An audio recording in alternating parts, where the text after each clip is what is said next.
los ciudadanos que estén informados, que estén articulados a las nuevas tecnologías, pero al mismo tiempo mantengan su identidad, su cultura y su ciudadanía, son aquellos que serán más capaces de crear, producir conocimiento, información y, en último término, valor en una economía que es de la información y el conocimiento. Bueno, yo la verdad discutiría el concepto de sociedad virtual, sociedad real. Creo que la virtualidad en la que vivimos es una de las dimensiones fundamentales de nuestra realidad. O sea, vivimos con Internet. No vivimos en Internet o para Internet, pero con Internet.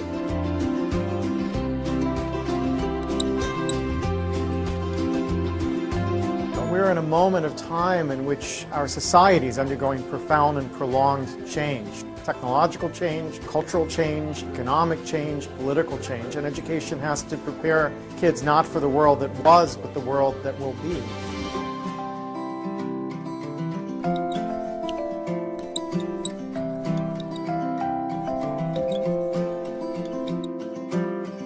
And human resources are like natural resources. They're often buried deep. You have to go looking for them. They're not just lying around on the surface. You have to create the circumstances where they show themselves. And you might imagine education would be the way that happens, but too often it's not. Every education system in the world is being reformed at the moment, and it's not enough. What we need, and the word's been used many times during the course of the past few days, is not evolution, but a revolution in education. This has to be transformed into something else. And the reason so many people are opting out of education is because it doesn't feed their spirit. It doesn't feed their energy or their passion. So I think we have to change metaphors. We have to go from what is essentially an industrial model of education, a manufacturing model, which is based on linearity and conformity and batching people. We have to move to a model that is based more on principles of agriculture. We have to recognize that human flourishing is not a mechanical process, it's an organic process. And you cannot predict the outcome of human development. All you can do is, like a farmer, is create the conditions under which they will begin to flourish. So when we look at reforming education and transforming it, it isn't like cloning a system. Now, in this room, there are people who represent extraordinary resources in business, in multimedia, in the internet. These technologies, combined with extraordinary talents of teachers, provide an opportunity to revolutionize education. One of the important aspects of the learning process that students need to learn is that it's social, it's connected, it's networked. It doesn't send the right message to students if we say, learn in social, connected ways, but I'll teach you in one way. So the importance of teaching together is that it gives students a multidimensional experience of knowledge. It teaches students the importance of being connected and collaborating with others in activities that we're involved in. What's different today, I think, is that the knowledge pieces are fragmenting more rapidly, and there's more fragments than there used to be. So what used to be, let's say, a 200-page textbook might today be a 5-minute video on YouTube or a 10-minute lecture on a different site. So the knowledge pieces are smaller now than they perhaps were in the past. But the interesting thing is, once your knowledge pieces become smaller, there are more configurations available. So if you have 5 pieces of information, you can connect them a certain number of ways. So that's where we need to test the validity of the knowledge coherence that we're making. But all of these, again, are part of this process of being networked and connected, and we form new ideas, and we challenge those ideas through those networks. In a classroom, you can have students start playing with video recordings and remixing videos, and you can teach them how to begin to learn or function in a social network that maybe includes students from other cities. Now, none of these things mean you have to change your curriculum yet. These are all systems that allow you to change the teaching and learning process.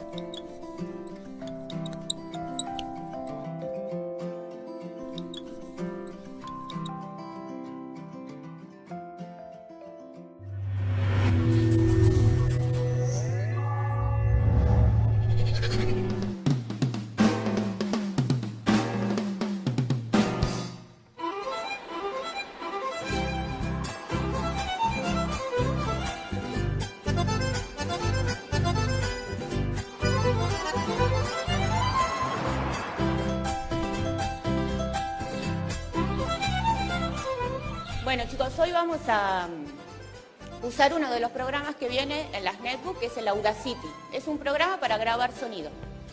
Lo que les pido es esto, que ustedes se imaginen a un científico. Ese científico tiene que estar haciendo una investigación. En un programa de radio van estos científicos, puede ser uno, pueden ser dos, pueden ser más, como invitados, y el periodista del programa de radio le hace una entrevista al científico para que le cuente cuál fue la investigación que está haciendo.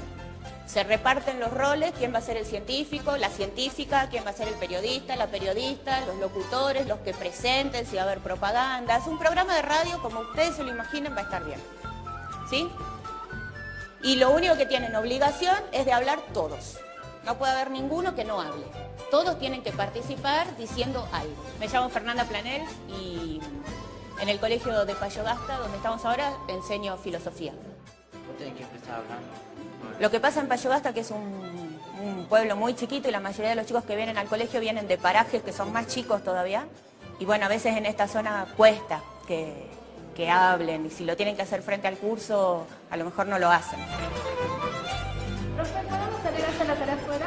Sí, búsquense un lugar donde no haya mucho ruido alrededor, no estén los otros molestando. Tenemos que inventar algún nombre de... Viste que por lo general las bacterias tienen nombres raros. Y tenemos que inventar algún nombre raro. Ya, pero comenzando con cerebro, cerebrity, algo así. Cerebrinab,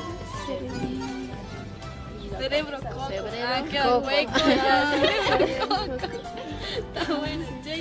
Entonces los chicos lo que hacían era grabarse con la netbook, se grababan y después hicimos un primer intento de edición para que saliera más o menos el programa. Buenos días, estamos nuevamente al aire. Esto es De Todo Un Poco. Hoy el tema a tratar es ciencia. Es por eso que tenemos en nuestros estudios a dos grandes científicas que vinieron desde la Argentina para hablar sobre una enfermedad que la denominamos cerebrococo, el cual lamentablemente ha dejado la primera experiencia que hacemos, así que falta todavía. Después faltan un montón de cosas que no pudimos usar todavía del programa, pero como primera experiencia estuvo interesante. Los chicos hablaron, se animaron todos, pudieron hablar. Así que escuchamos todas las voces, estuvo interesante esa parte. Hola, me llamo Susan Russo, soy de Argentina y muy contenta de llegar acá a este estudio a dar a conocer esta nueva enfermedad. Hola, yo soy Cristal de Boca, vengo de Argentina capital. También tenemos en nuestros estudios la sorpresiva visita de dos periodistas. Nosotros cuando estamos frente a la computadora sí se me hace como un poco más privado, da más libertad de hablar entre nosotros que frente de toda la clase. Nos ayudó mucho para poder desarrollarnos nuestro lenguaje, poder sabernos expresar. Fue algo medio gracioso, pero dentro de todo muy interesante para nosotros poder desarrollarnos. Ya no sé, nos acabó el tiempo, así que me despido. Como siempre, mi nombre es Janet Jackson. Nos vemos en otra programación con otro tema a analizar. Muchas gracias. Nos volveremos a ver. Hasta mañana.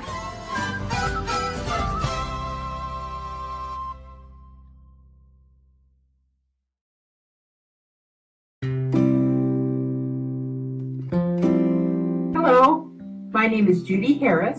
It's preposterous, isn't it? Design a house around a faucet.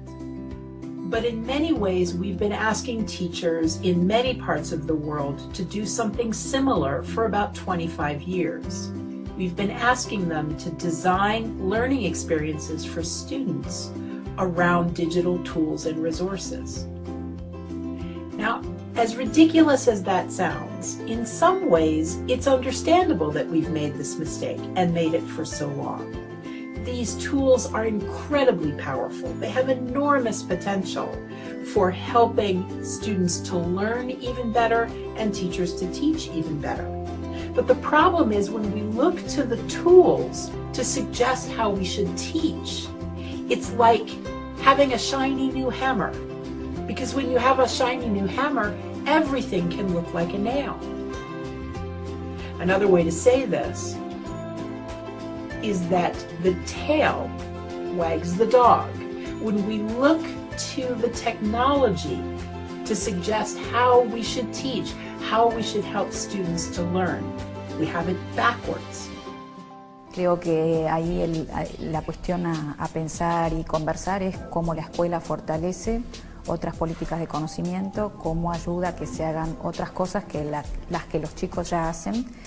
Los chicos usan mucho las netbooks para entretenerse, para comunicarse, navegar con las cosas que les interesan, y eso está muy bien. Me parece que la escuela tiene que ayudar a ampliar sus horizontes con otras búsquedas, entendiendo mejor qué es lo que hay atrás de los buscadores, por ejemplo, qué otro tipo de producciones se pueden hacer. Si yo hago, no sé, un remix, hago un video, bueno, cómo ese video puede dialogar con otras producciones culturales, cómo puede dialogar también con las disciplinas de la escuela, bueno, cómo la historia, la sociología, la economía, la geografía me ayudan a pensar mejor el mundo en el que vivo, o el mundo natural también. Yo puedo tener muchas cosas a mano, pero si no sé que existen, no las busco. Entonces ahí, si nadie me muestra que valen la pena, que me dicen algo para mi vida, no las voy a ir a buscar. Entonces sí creo que en eso el lugar de la escuela sigue siendo el mismo en otras condiciones, que es el de poner a disposición conocimientos, lenguajes, ayudar a enriquecerlos.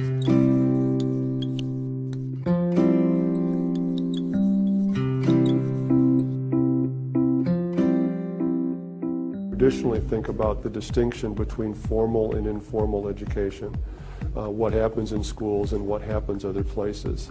I think increasingly we need to see these things in a relationship to each other, and to rethink school activities in relationship to what's happening in these other environments, and in the other direction, for the schools to bring experiences and learning that takes place in these other environments into the classroom and into the school, especially for high school students and adolescents. The idea of a wheel with spokes, with the school is the hub of the wheel, and the spokes connect that hub to these other learning environments.